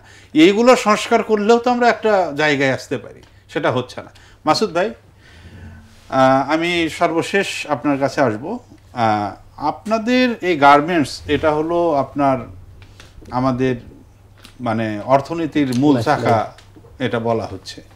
ইতিমধ্যেই আমেরিকা তো আপনার 37% শুল্ক আরোপ করেছে। অনেকেই ধারণা করছে যে গার্মেন্টস শিল্প এই ক্ষেত্রে ক্ষতিগ্রস্ত হবে। আমি এত ডিপলি স্টাডি করিনি, এই ক্ষেত্রে আপনার একটু মতামত। আর দ্বিতীয়ত হলো যে গার্মেন্টস শ্রমিকদের জীবনমান উন্নয়নের জন্য আপনাদের মূল পরিকল্পনাটা কি আসলে? এটা এমনি খালি কাগজে কলমে না, যে কি করা যেতে পারে, আপনি একদম 2 মিনিটের মধ্যে কথাটা বলবেন। জি ধন্যবাদ। যেটা আপনি প্রথম বলেছেন যে যেটা আমেরিকার নতুন শুল্ক আরোপ করেছে, সেটা একটা বিষয়। আমাদের ইন্ডিয়ার সাথে আমাদের ট্রান্সশিপমেন্ট ছিল, সেটা ক্যান্সেল হয়েছে। তারপরে ইন্ডিয়ার সাথে আমাদের সুতা আমদানি বন্ধ হয়েছে। তো মূলত আমরা আসলে যারা এই এক্সপোর্ট ইম্পোর্ট বিজনেসের সাথে যারা জড়িত, এটা আমাদের বিভিন্ন সময় আসলে এটা আমাদের উপরে একটা বলি যে খরা আসে আর কি, আপৎকালীন হোক বা যেটা যে জায়গাতে হোক, সেখানে আমাদের দুইটা জিনিস থাকে।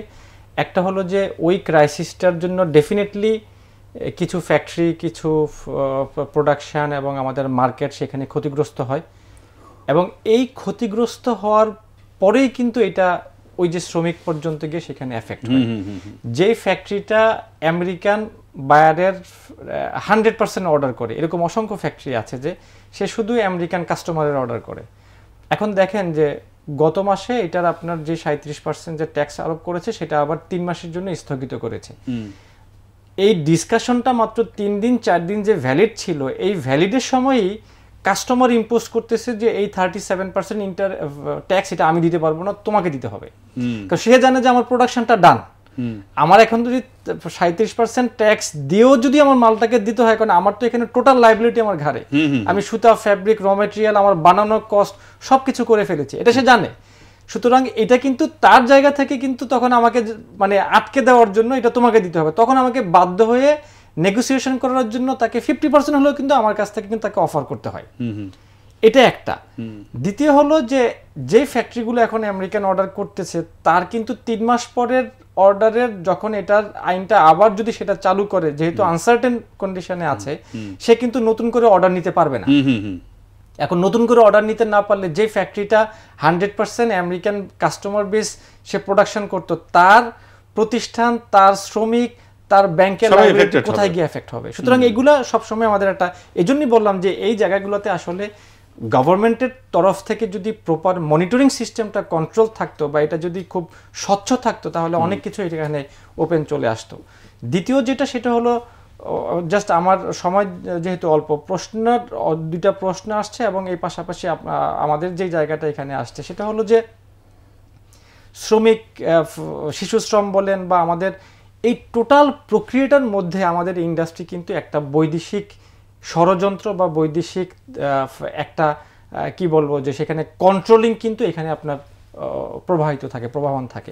কারণ আমার তো মার্কেটে কম্পিটিটর আছে, আমাদের কম্পিটিটর চায়না আছে, ইন্ডিয়া আছে, পাকিস্তান আছে, আমাদের অন্যান্য যারা ভিয়েতনাম আছে।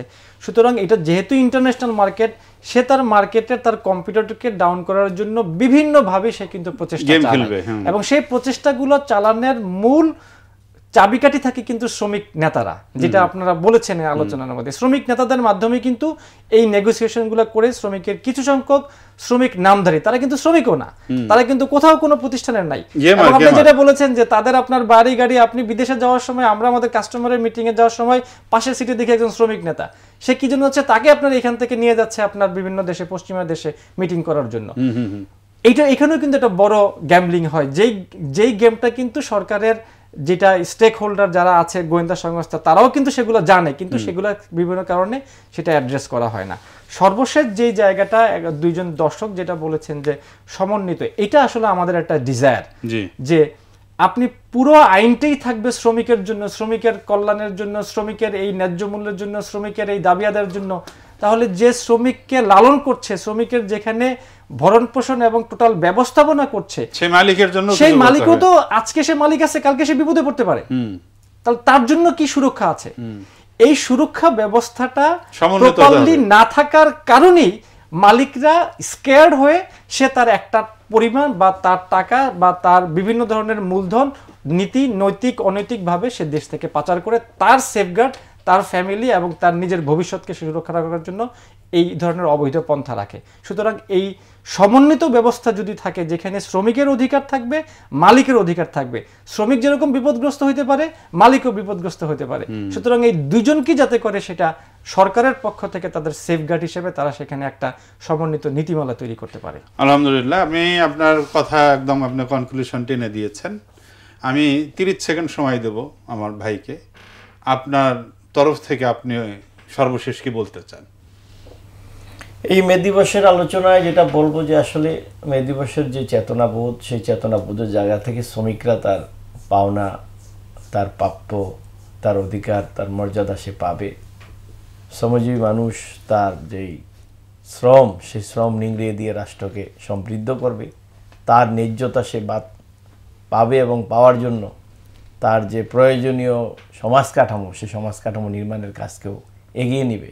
এটা হোক মে দিবসের প্রত্যাশা। ধন্যবাদ আপনাকে। আতিক ভাই, আপনার সর্বশেষ।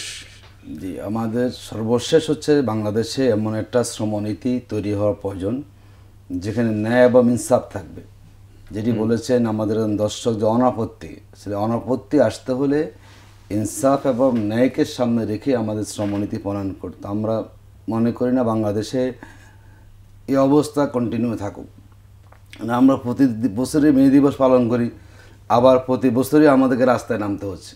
আমরা প্রত্যাশা করি এমন একটা নীতির মধ্যে আমরা আসব যাতে করে বাংলাদেশে শ্রমিক বিক্ষোভ থাকবে না এবং শ্রমিকরা স্বাচ্ছন্দ্যে তার কর্মক্ষেত্রে কাজ করতে পারবে, নারী হোক পুরুষ হোক, যার যার অধিকার সে পাবে।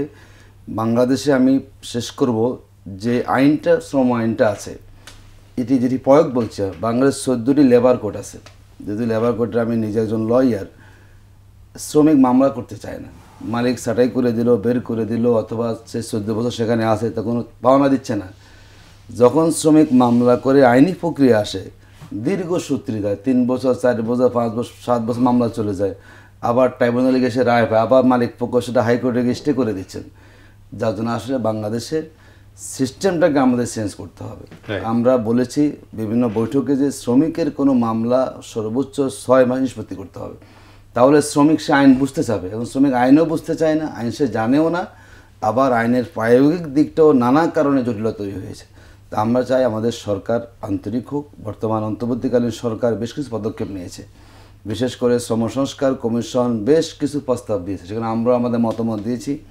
যদি সেই প্রস্তাবগুলোকে অন্তর্বর্তীকালীন সরকার আন্তরিকভাবে গ্রহণ করেন, আমরা কিছুটা হলেও এই অবস্থার উন্নতি হবে। তবে সামগ্রিকভাবে যদি আমরা ইসলামী শ্রমনীতি, যেটা আমরা বলি ন্যায় ইনসাফের শ্রমনীতি হচ্ছে কল্যাণভিত্তিক শ্রমনীতি, ইসলামী শ্রমনীতি। আমরা যে আদর্শিক আন্দোলনটা করছি, আমরা মনে করি শ্রমিক সমস্যার স্থায়ী সমাধান করতে হলে একটা কল্যাণ রাষ্ট্র লাগবে, এবং সেই কল্যাণ রাষ্ট্রই একটা ইনসাফভিত্তিক শ্রমনীতি উপহার দেবে, যার মধ্যে দিয়ে শ্রমিক সমস্যার সমাধান করে আমরা একটা সুন্দর কর্মপরিবেশ তৈরি করতে পারি।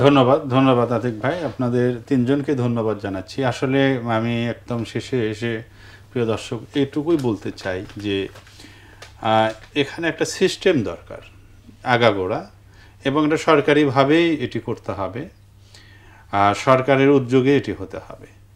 আর যারা শ্রমিক সংগঠন বা যারা কারখানার মালিক, তারা তো বিভিন্ন অনুষঙ্গ বা তাদেরকে নিয়েই হচ্ছে এই শিল্প কারখানা। কিন্তু যে আতিক ভাই যে কথাগুলো বলেছেন, আসলে যে একটি কল্যাণ রাষ্ট্র ব্যবস্থা যখন হবে তখন সব কিছু কল্যাণময় হবে। সেই সিস্টেমটাই আমাদের আসলে সেই দিকেই আমাদের দৌড়ানো দরকার। আমাদের আখতারুজ্জামান ভাইয়া বলেছেন যে একটি ভারসাম্যপূর্ণ সমাজ ব্যবস্থা, যে সমাজ ব্যবস্থার মধ্য দিয়ে সব কিছু সুন্দরভাবে পরিচালিত হবে। তারপরেও শ্রমিকদের এই নিপীড়ন নির্যাতনের বিরুদ্ধে আমাদের কণ্ঠস্বর উচ্চকিত হতেই থাকবে। আমাদের জাতীয় কবির কয়েকটি লাইন বলেই আমি আজকে অনুষ্ঠান শেষ করব। আসিতেছে শুভ দিন, দিনে দিনে বাড়িয়েছে বহু দেনা, শুধিতে হইবে ঋণ। হাতুড়ি শাবল গাইতি চালায়ে ভাঙিল যারা পাহাড়, পাহাড় কাটা সে পথের দুপাশে পড়িয়া যাদের হার। তোমারে সেবিতে হইল যাহারা মজুর মুটেও কুলি, তোমারে বাহিতে যারা পবিত্র অঙ্গে লাগালো ধুলি, তারাই মানুষ, তারাই দেবতা। গাহি তাহাদেরই গান, তাদেরই ব্যথিত বক্ষে পা ফেলে আসে নব উত্থান। তুমি শুয়ে রবে তেতালার পরে, আমরা রহিব নিচে, অথচ তোমারে দেবতা বলিব, সে ভরসা আজ মিছে। সিক্ত যাদের সারা দেহ মন মাটির মমতা রসে, এই ধরনের তরণীর হাল রবে তাহাদেরই বসে। সুপ্রিয় দর্শক, ভালো থাকবেন। আসসালামু আলাইকুম।